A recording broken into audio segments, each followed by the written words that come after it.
10 a.m. Central Time, and coming up shortly after that, the men's 8K scheduled to start at 11 a.m. Central Time.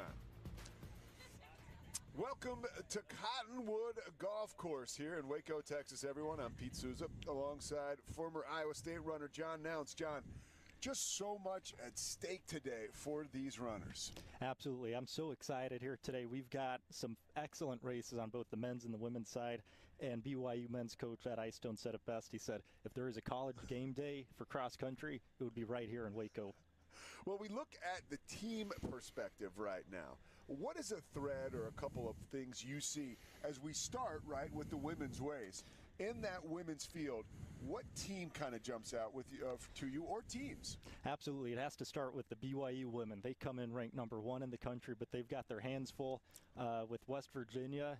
They're the surprise team of the season so far. The excellent race of pre-nationals up to 4th place, and Utah coming in number 6 too. How about the individuals? I mentioned the stars off the top. A lot at stake here this morning, and so many great runners we're going to see today. Obviously, some of the best in the country on your screen. Absolutely. Kaylee McCabe, the senior from West Virginia, she's looked great all season, but she'll be challenged by Juliet Sherabet from Texas Tech, as well as the top runner from the top-ranked BYU team, Lexi Halliday-Lowry. Let's take a look at the course. This is the track they're going to be running today here out at Cottonwood Creek Golf Course. John, you had a hands-on feel for it yesterday, or we'll say a feet-on feel. As you ran the course, what kind of vibe did you get? Yeah, I think it's going to be a difficult course here today. I got the chance to run on it yesterday, and there are definitely some tight turns and some parts of the course that get a little bit narrow for the runners. So it's not like your Wisconsin's, your Oklahoma State cross-country courses. This golf course is going to play a little bit different, as well as the sidewalk that the runners are going to have to cross through. They'll have to navigate those obstacles. Beautiful drone footage giving us a look, a bird's eye view of that course today. A little bit of an unconventional feel, I would imagine, for runners coming into this. Yeah, I think a lot of these runners are used to like the Wisconsin Nuttycombe cross-country course or the Oklahoma State course, courses that are really built for cross-country. The golf course adds a different sort of element here today. And there's something about the start of a race. You know, you came out here this morning and you just felt that tension, you know, that competitive tension as we get ready to start things off. Absolutely.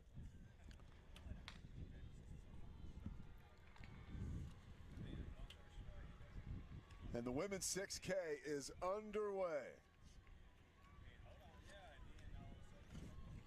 Great drone shot showing the opening of this race. The stampede of women out to the front. That's a false start? Oh my goodness. How often do you see that, John? I can't remember the last time I saw a false start, especially that late into the run out.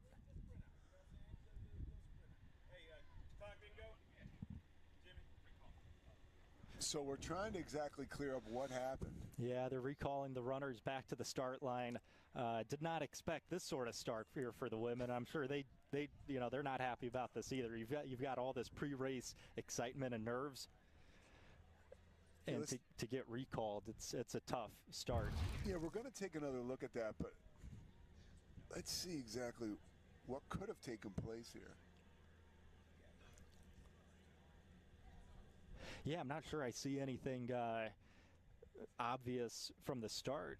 From what we saw, it seemed like a fairly typical Great start. job by our Tupelo Honey crew back in Indianapolis to kind of start that off and bring it back.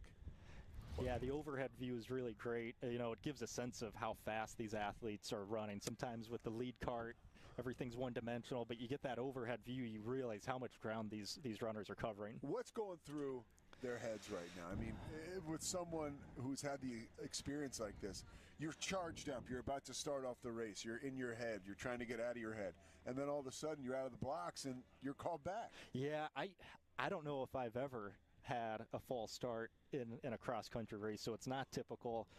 You obviously see it a lot more with sprints on the track, but distance runners don't typically need to start that precisely on the gun. So you're just trying to stay relaxed, stay focused, regroup, and not let it affect you.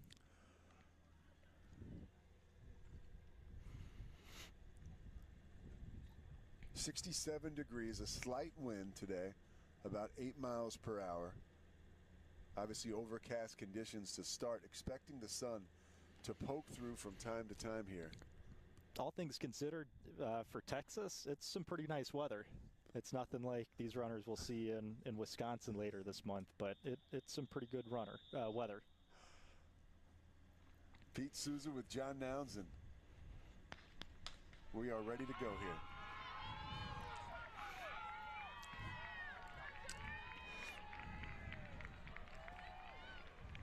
Looks like a clean start this time around.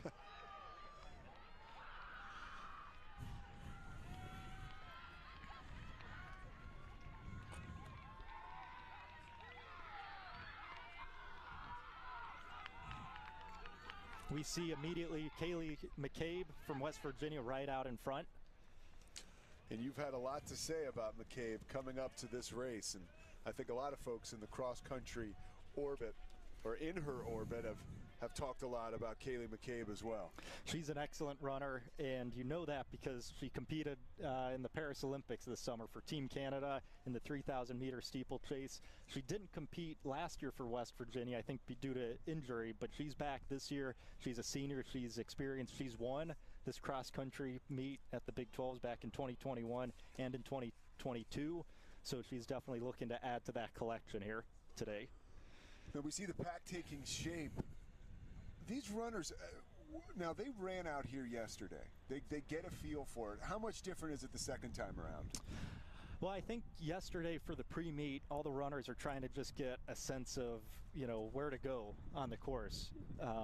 There's some different kinds of white lines that you might see on this course here today, and some of the white lines aren't actually even for this meet today. I think they were probably left over from a previous meet. So the runners are just making sure they're familiar as we see they're crossing over that first little sidewalk. Looks pretty smooth. But we are getting, by the way, official word that false start took place because someone had fallen within the first 100 meters. Oh, wow. Yeah, I don't think we saw that in real time, but yeah, certainly falling in the opening run out, that's a good time for a recall. So that is McCabe out leading the pack.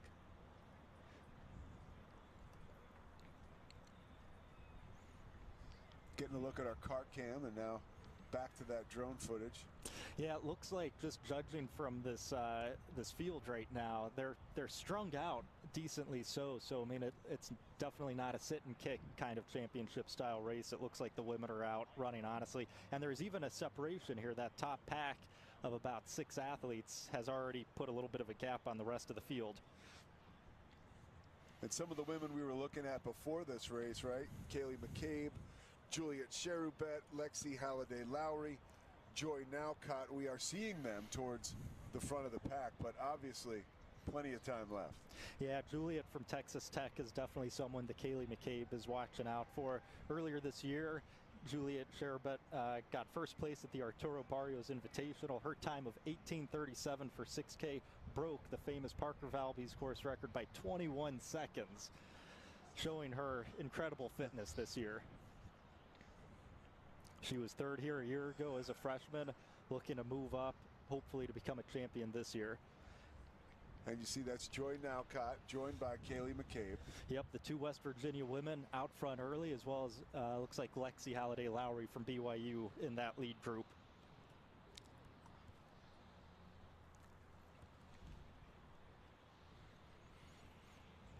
We see here's that first sort of tight U-turn kind of turn.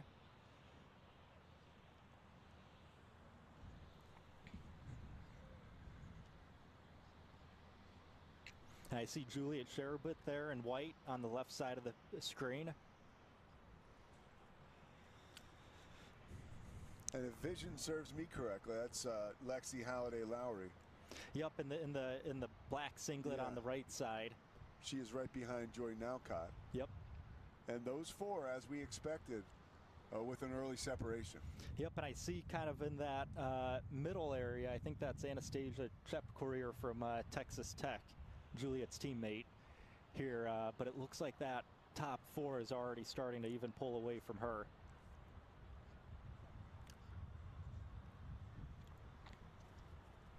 A little bit of rain overnight into Thursday morning. Has been dry here in Central Texas since then. Yeah, look at that. We're 4.5 minutes into this race, and look how sparse that top of the field is. It's showing clearly that these top runners, they don't want to mess around with the rest of the pack. You know, sometimes you see these championship-style races, everyone's trying to go for the win. No one wants to, you know, make moves early, so it's a sit-and-kick kind of race. But these women here today, that's not the approach they're taking. And you and I talked prior to the start of today's event, and the training may leave a little bit to be desired, right? Because you want to make sure you're taking care of your body and not going 100 miles an hour coming into a race like this. But when they get on the course, when they get on the track today, right, they're leaving it all out there.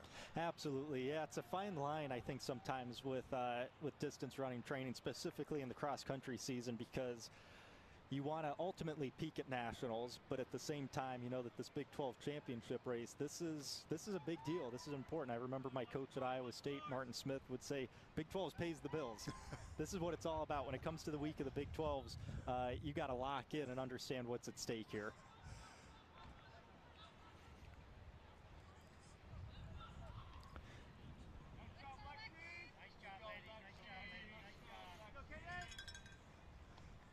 And you see Lexi Halliday-Lowry, or hear it, getting some encouragement from the crowd.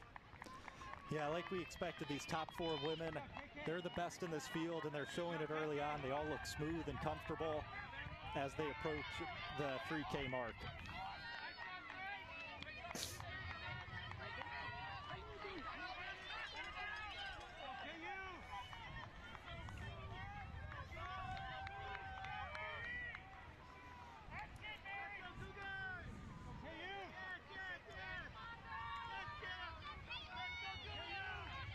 I think I heard yesterday we're going to see live splits at the 3K mark.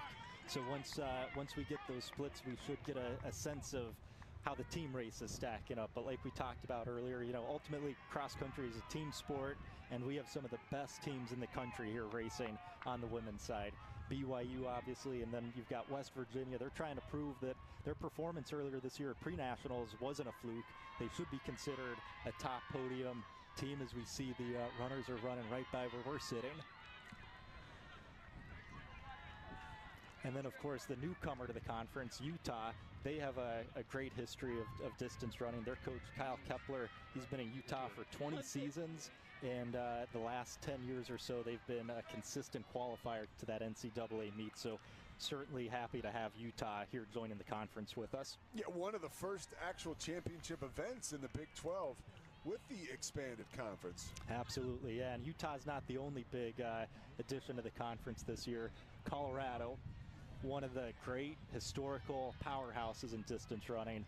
We're probably not going to talk too much about them today. They're in a rebuilding phase on the women's side and a little bit on the men's side as well. But they've got a great young coach, Sean Carlson. He's a proven builder of programs. What he did at Notre Dame, what he did at Tennessee, he's built programs. And you combine that ability that he's shown in the past with the resources and the tradition and the history of Colorado, I expect even in a couple years, Colorado's going to be right there at the front with these other programs. As we see the bend there, are you surprised to see just 3 runners really separating themselves right now up towards the pack? Not too surprised. You never really know how the race is going to play out, but I think what we've seen recently, mostly on the men's side, is that you've got cross-country races that are more honest, it seems like. It feels like a few years ago there was definitely a trend where even the cross-country races would be sit-and-kick races. And that was less true on the women's side. The women have always seemed to run honestly from the gun for whatever reason, and we're seeing that here today. Joy Naucott surging ahead in that trio now. Yeah, Joy's really a big reason why that West Virginia team has overperformed expectations earlier this season. She joins Kaylee McCabe as a second big-time low stick for the West Virginia women. And once Kaylee graduates after this year, it looks like Joy will be kind of the heir apparent to Kaylee McCabe at West Virginia.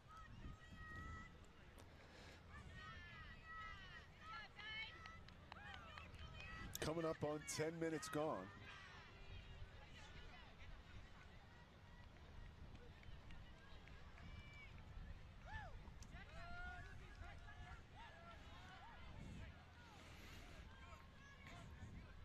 So there you see it at the top of your screen through 3K. Those are the women's teams, and then of course the runners towards the bottom half of your screen. Yes, and I'm absolutely interested to see how this team race is going to unfold. It's tough with how strung out this pack is to even get a sense of how the teams are out early, but this 3K mark will get a sense of how the teams are performing. And we've got the scores coming in here. BYU first, followed by West Virginia and Utah. So about the order that we expect early on.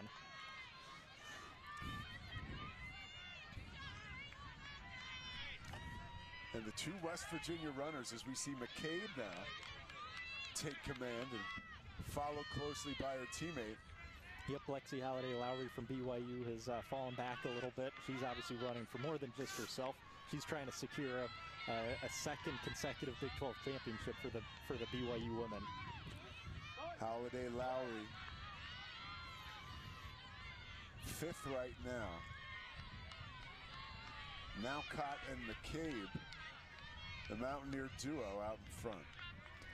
Yeah, this is impressive now. Look at, we've got Kaylee McCabe is right in front of her teammate, and then Juliet Cherubet's trying to hang on to that first couple. And you can already see some of the impact that the runners are having on the track. Yeah, and here we go. We just saw them cross over that sidewalk for this golf course that I was talking about earlier.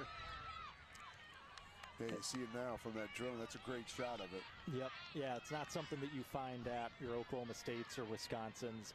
These runners probably aren't used to that. But I think as long as the race is strung out and the athletes are not all bunched up, I don't think it makes too much of a difference. I would be more concerned early on in the race if they're all bunched up and there's a big pack and you're trying to navigate that sidewalk.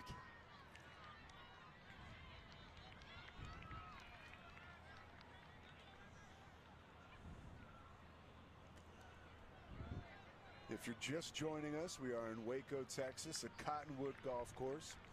Pete Souza with former Iowa State runner John Nouns, as we are more than 3K deep, our leaders are. And look at that, Kaylee McCabe from West Virginia appears to be pulling away from her teammate now.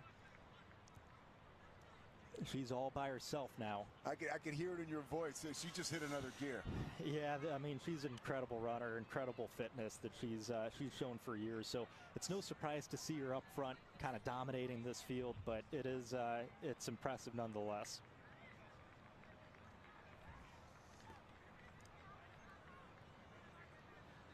And not far behind her is Joy Nowcott.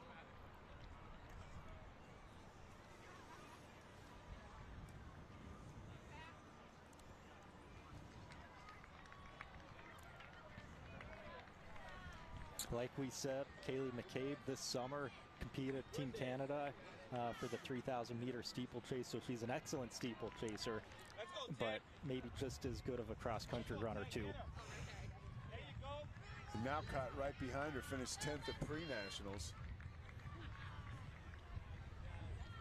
Yeah, she's only a freshman, and she's run extremely well. I mean, Kaylee McCabe is one of the best runners in the country, but Joy and some of these other women, they might also be, nearly as good as her. Certainly all-American caliber runners. So Kaylee McCabe looks to be an individual NCAA championship contender with how she's running. We see this nice split screen too with the pack plus the lead camera card. It's always nice to get a sense of how the 3, 4, 5 runners are running, because ultimately for team cross-country scores, so much of the time it comes down to how good is your 3, 4, 5 people. So it's good to kind of get a sense of how those teams are doing with that split screen.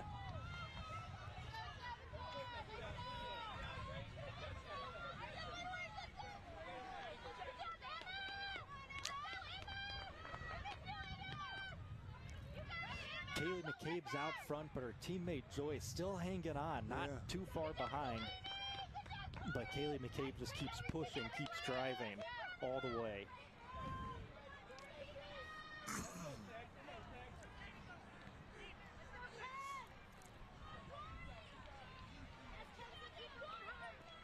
Reminds me a little bit, sometimes you see these marathon races on the roads and you've got that drone camera and you've got, individual runners kind of like in no man's land as people are putting in surges and you're trying to like judge, the relative distances between people. It's fun to watch. Does the lead right now that McCabe has, does it surprise you at this juncture? I don't think it does. I mean, she is an excellent runner, and she's a senior too, so she's a veteran. She knows how to win these races. She's got great competition, but at the same time, she is, in a class of her own, I think.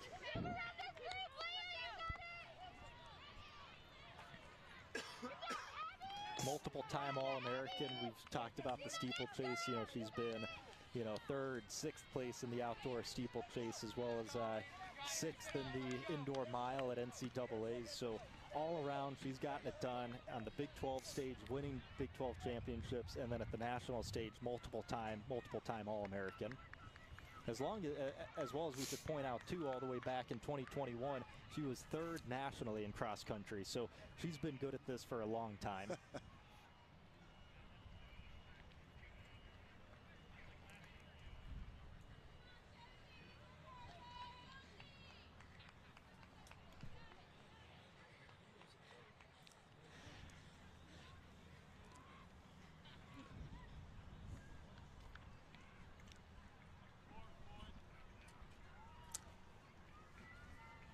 So Juliet Cherubet from Texas Tech is in third place right now. Yeah, it looks like we've got a battle for second place forming kind of in that chase pack, Juliet versus Joy. A couple of excellent young runners, and probably once Kaylee graduates next year, they'll be next right at the top there. Yep. Next woman up. We see Maëlle Porcher from Iowa State. She's had an excellent season. It's definitely a rebuilding year for the Cyclones. They've got a new coach. Coach Rudolph left, and now we've got Kale Wallace from Iowa State, has been an assistant with the men the last year or two.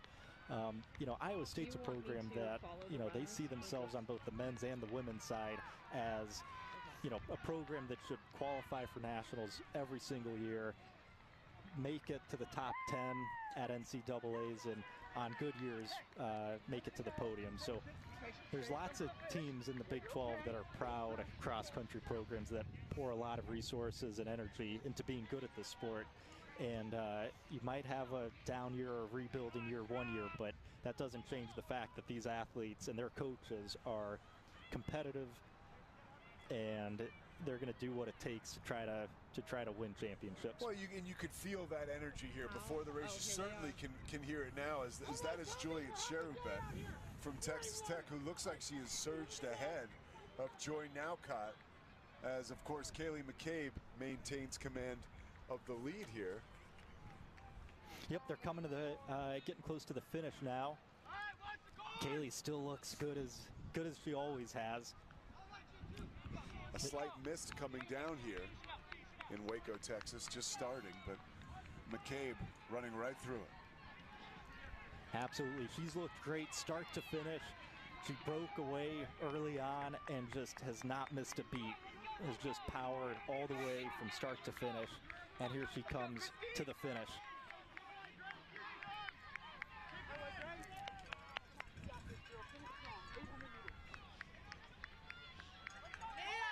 .800 meters left. Yep, she's passing by the start line, so she's on the final straightaway. And you can even see these other runners going the other way on the course. Giving you an idea just how fast that pack in front is going. Absolutely. A dominant race by Kaylee McCabe. She's absolutely establishing herself as someone to watch later this month at Wisconsin. She crosses the finish line first. And now the race for second is our focus. Absolutely, and we need to see what these team scores start to look like as these athletes start to make their way through. So Cherubet second and Naucott third. Excellent races by those two. So West Virginia picks up two great low sticks here today. And the embrace by the teammates, knowing that not only do they share individual success, but certainly putting their team in a position to succeed as well. Absolutely.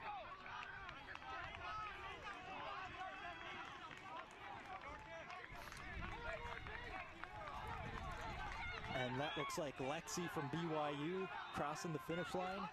Lexi Halliday Lowry. Oh, and she's joined by a couple of her BYU teammates, too. Some Oklahoma State women finishing as well. Oklahoma State, another team on the women's side. They're in a rebuilding phase. Talked to Dave Smith a little bit about it yesterday. You know, he's lost a couple of his low sticks from previous years, Taylor Rowe, Molly Bourne, but he's really been impressed with how some of the women on this team have kind of grown up this season. And like Colorado, like Iowa State, expect them to be right at the top here next year.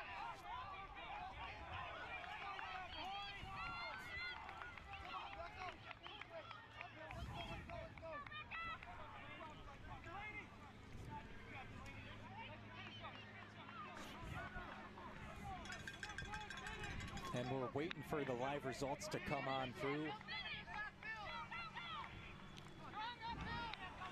But from what I could tell, I think I counted about 4 BYU women in very early on in the race. I probably missed, I'm sure I missed the 5th one. But Oklahoma State had a couple of runners finish high up too. And of course, West Virginia with a great 1-2 punch with Kaylee and Joy. And you see these runners collapsing with emotion, and sometimes because of the physicality of it, but the drama of sports, you just absolutely have to love it. You see it today. Absolutely. Every single one of these athletes, whether they're, you know, Kaylee McCabe out front or in the middle of the pack, they're exhausting themselves completely here today, and that's what's so fun about the sport. You're always pushing yourself to the physical limit of what you can do.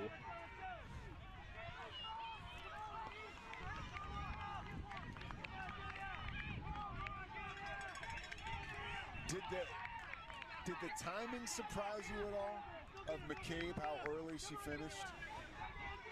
Well, she definitely put a lot of distance between, say, like, you know, like Lexi Halliday Lowry. You know, we expected a number of these women to be All-American level runners, and they absolutely are. But I think it speaks volumes to how good Kaylee McCabe is, that she puts that kind of distance, that kind of time between herself and some of these other All-American runners.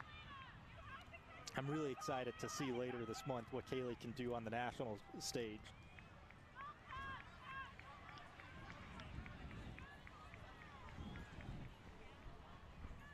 You see the BYU team having a chance to catch their breath, because most all of them finished towards the front of that pack. Yeah, it looked like a good race by the BYU women. Of course, we're still waiting to see these results populate.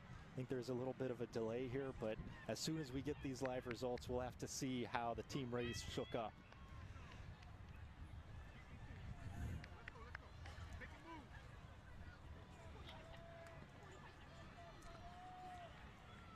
See the runners still coming in at the finish.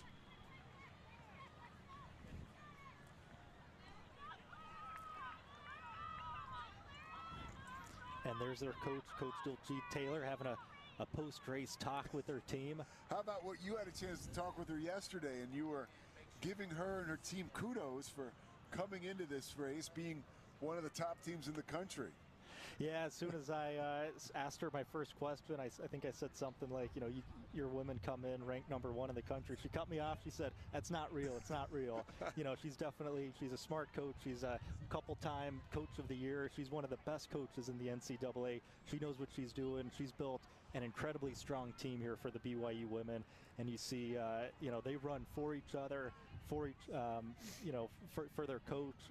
There's just a lot of love and respect, I think, on that BYU team chemistry, and they get the most out of each other. So there you go, the top 5 right there. Look at that distance from the first place runner to Lexi 5th place. I mean, that's 48 seconds. That's unfathomable. I would not have expected that kind of distance between those two athletes. What does that tell you about this race today?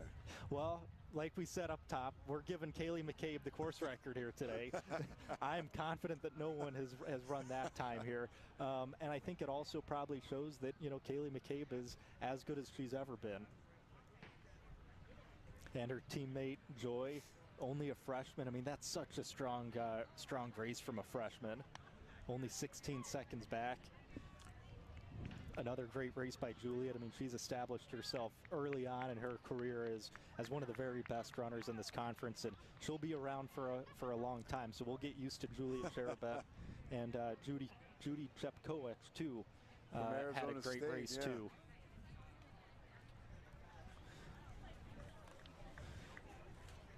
A really impressive race, I think, by Judy Chepkoech. You know, we talk about Joy being a freshman, Juliet being a sophomore, but Judy's a freshman from Arizona State. She was third at the Arturo Barrios Invite behind Juliet. So this is definitely a statement race for her. You see all the support surrounding the course provided by the Big 12 and Big 12 schools, and we're looking now at some unofficial results. There are the team scores. And there we go. BYU unofficially looks like they've won their second Big 12 championship on the women's side, 41 points. West Virginia, though, second place, 60 points. You know, they proved today that their performance at pre-nationals was not a fluke. They absolutely should be considered a contender, maybe even a favorite to make the podium here in Wisconsin later this month. Yeah, Nowcott finishes third, McCabe first, and obviously that has a lot to do with West Virginia's second place finish. Absolutely, yeah. They'll have a big loss next year, losing Kaylee McCabe, but their coach, Sean Cleary, has built a really nice program there in West Virginia. But Oklahoma State in fourth place, you know, we talked that this is a rebuilding year for the women. To get fourth place in this sort of elite field, it just shows that Dave Smith and that Oklahoma State program, they might not always, you know, win every single year, but they're going to maximize their performance, and you got to watch out for this Oklahoma State team in the coming years.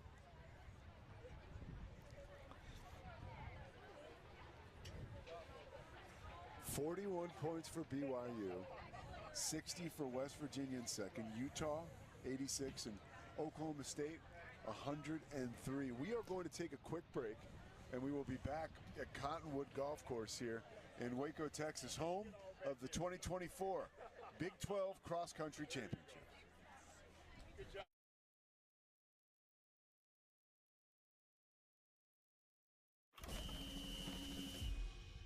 At the University of Arizona, we believe everyone is born with wonder.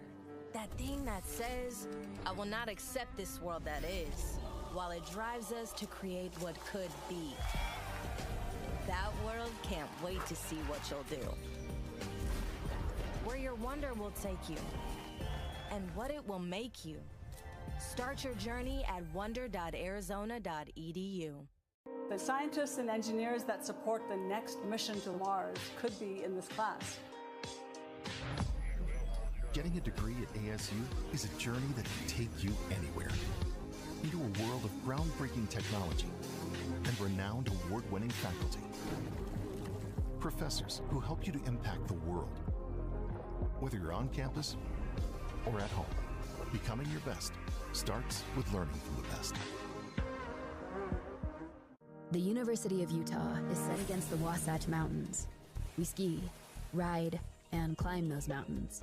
As one of the leading research universities in the nation, we are working to eradicate cancer, seeking solutions for climate change, helping people walk again, and transforming mental health care. Our mission is to create unsurpassed societal impact. Sound lofty? It comes with the territory. BYU is in Nepal, looking at the impacts of pollution from brick kilns on individuals and communities. The goal of our research is to improve the working conditions and the lives of those people who work here. I'm very happy to work with BYU. With this collaboration, we can do many more things. You can change the lives of other people for the better if you're just willing to use the gifts which God has blessed you with.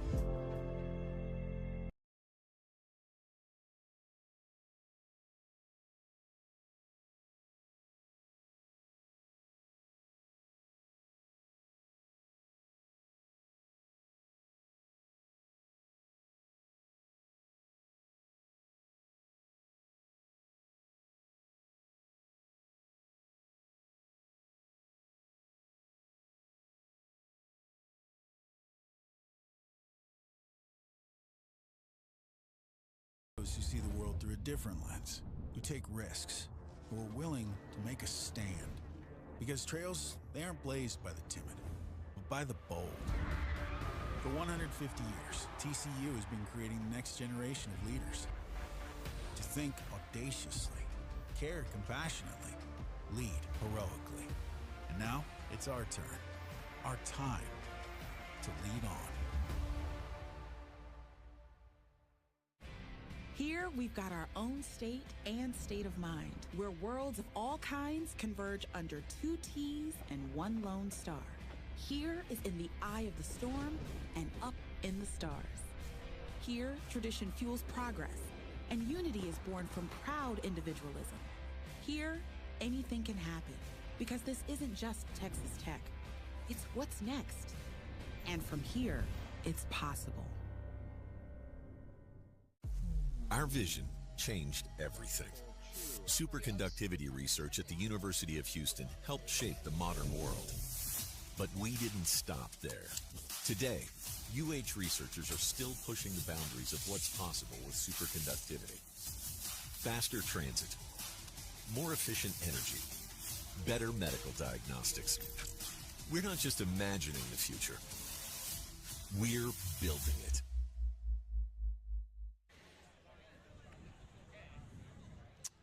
We are back here in Waco, Texas at the Big 12 Cross Country Championships. Pete Souza alongside Iowa State runner, former Iowa State runner. He can still run, though. He was running yesterday. John Nowns. John, just an amazing race here. We talked about the conditions, somewhat cloudy, started to rain a tiny bit towards the end there. But really like a comet through all of that was Kaylee McCabe. Yeah, absolutely. She got out right at the front from the very beginning. I mean, we saw her 100 meters into this race right on that first row, and then, the pack broke away early on, and Kaylee just kept on the gas. Yeah, and there it is. There are the results. Still unofficial. What do you make? What jumps out at you about those times there? Well, it's tough really to talk about times, with cross country, especially with, in this kind of field. But some very impressive races all around. So we have Kaylee right here. So we're going to bring on right now, John Nowns is going to handle a quick interview, and we are very lucky to have Kaylee McCabe now. She is about to sit down in my chair, and my man John is going to handle and ask all the tough questions. But I'm going to turn it over to Kaylee. She can sit down right here. Sorry, thank you. Oh, no, thank you. Thank you. Yep. Okay, we're here with Big 12 champion Kaylee McCabe. Kaylee, congratulations on the Big 12 championship. Thanks very much. What was your mindset and focus coming into today? I really know the depth and the capability of the field, having raced some of these girls and then having not raced some. So I really just tried to focus on what I was going to be up against, kind of going in with that mindset that I'm going to need to be aggressive, and that was kind of all I was thinking about going in. Absolutely. And talk about what it's like now to have a teammate in Joy that you can train with and race with too. What does that do for you? Oh, it's meant everything to kind of part of the confidence that I take in these races, and really having someone that I know is going to put it all out there and be aggressive. And in some cases, you can kind of pay for that, but I think each race we've kind of been building on that and kind of executing a little bit better. And that's kind of shown, I think. Absolutely. Now, you've won Big 12 championships before. You've obviously done very well on the national stage. What have you learned with those that experience, as well as the experience this summer competing in Paris, that helped prepare you for this race here today?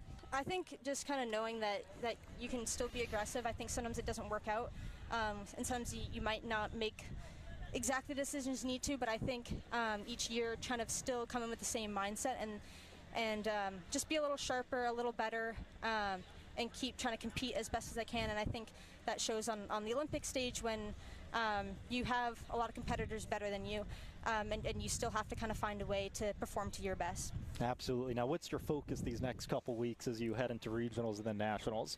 I think just kind of keep building, keep getting sharper, kind of try to mentally kind of prepare for some of the moves that are going to be made, some of the different situations. And I think ultimately these races that do have the quality really help to kind of prepare you and the rest of my team for that. Absolutely. Well, congratulations again on the Big 12 championship. Best of luck at regionals and nationals, and we can't wait to see what you do. Thank you very much. Yep.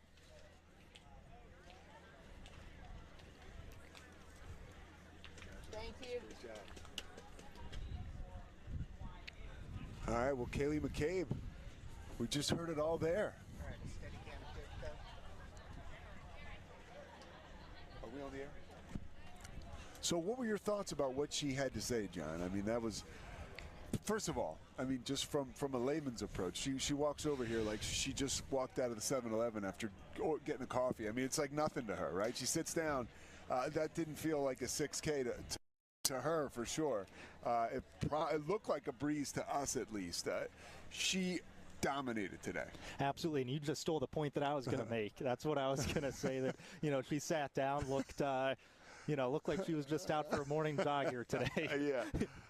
That's pretty exciting and wonderful work by her. Of course, wonderful work by BYU to go ahead from a team perspective and to finish first today. But you can't deny Kaylee McCabe's work as we're about to welcome the men here, but that'll be about 20 minutes as we continue to recap what we just saw from a wonderful women's race. And you see BYU first, West Virginia second, and Utah third. Kansas coming up in eighth, and you got to remember, I mean, there are some phenomenal runners and phenomenal teams out here, but everyone left it all on Cottonwood course today, all these women, for this 6K. Absolutely, and I think as you look at these team scores here, it mostly went according to the rankings, you know, that we were expecting. Certainly, I think I was curious to see how West Virginia would do from a team perspective. We knew Kaylee McCabe was going to be great. We thought Joy was legitimate, and she proved it absolutely. But then you also had West Virginia's 3-4-5 that raced well as well to get the runner-up finish here today. 41 points for BYU. I mean, that speaks for itself. Well, we will come back now as we get you ready for the men's race and a little more recap here of the women's. But we are at Cottonwood Golf Course, and we are nowhere near finished. The Big 12 championships roll on after this. Take a look around